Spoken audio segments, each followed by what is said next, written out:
अस्सलामु अलैकुम वरहमतुल्लाहि वबरकातुहू। रमज़ान आते ही हमारे घरों में तरह तरह की डिशेस तैयार होने लगती हैं और वो डिशेस हमारी सेहत के लिए बहुत नुकसानदेह होती हैं।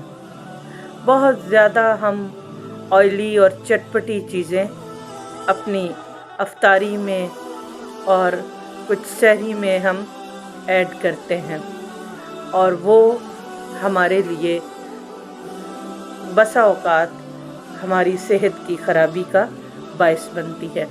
तो रमज़ानुल मुबारक में अपनी सेहत का ख़ुसूसी ख्याल रखिए, क्योंकि अगर हम सेहतमंद हैं, तंदुरुस्त हैं, तो हम इबादत भी ठीक से कर सकते हैं, हम क़ियामुल लैल भी कर सकते हैं, अपने रोज़े भी प्रॉपर रख सकते हैं।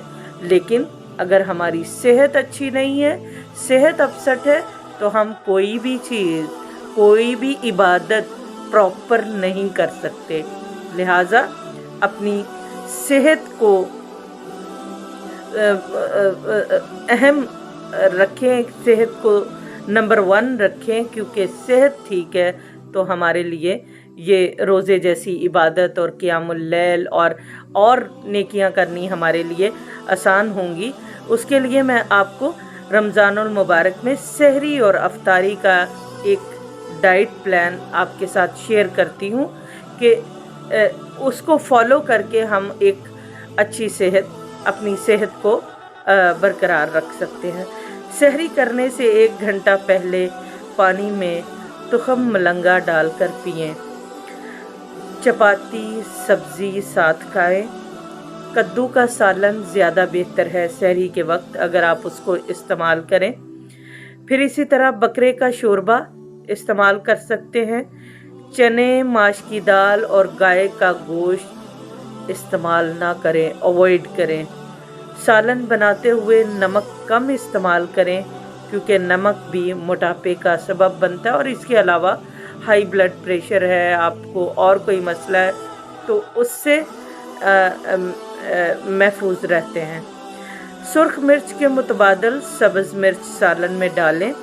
सब्ज़ मिर्च के इस्तेमाल से डायरिया के चांसेस भी कम हो जाते हैं।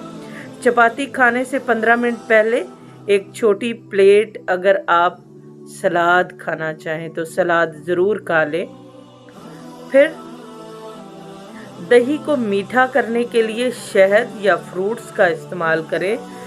वाइट और ब्राउन शुगर से बचें, उसके इस्तेमाल से परहेज़ करें।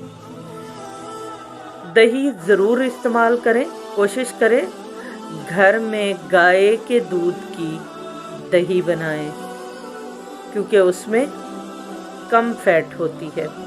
जौ का दलिया और जौ की रोटी का इस्तेमाल करें।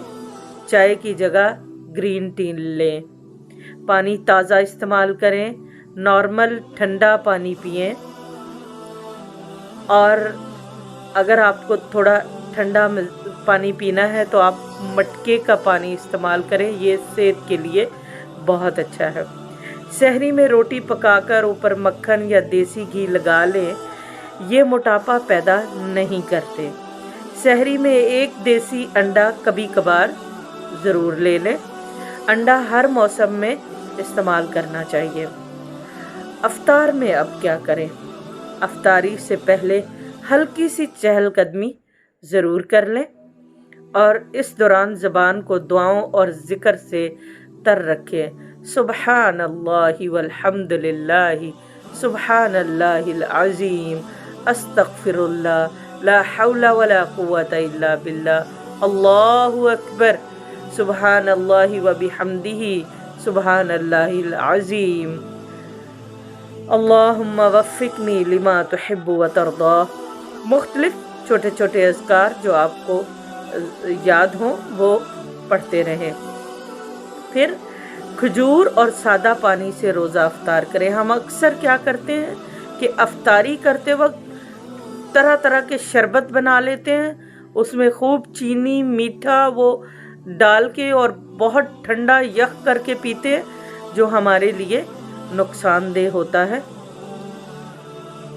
नबीज़ का इस्तेमाल ज़रूर करें, बहुत एनर्जेटिक है, सेहत बख्श है। जामे शीरी, रूह अफ़ज़ा, टैंग, स्क्वैश की जगह फ्रेश फ्रूट्स का इस्तेमाल करें या फ्रेश फ्रूट के मशरूबात बनाकर आप पी सकते हैं, जैसे खजूर और पानी या दूध, आम पानी, बादाम पानी, कीवी पानी, अंगूर पानी या दूध, आलू बुखारा पानी या दूध, खुबानी पानी या दूध।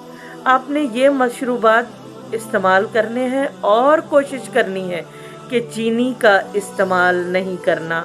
नॉर्मल ठंडा पानी या नॉर्मल ठंडे ये जूस भी बनाकर आप पी सकते हैं। गाय का दूध इस्तेमाल करें क्योंकि लो फैट है।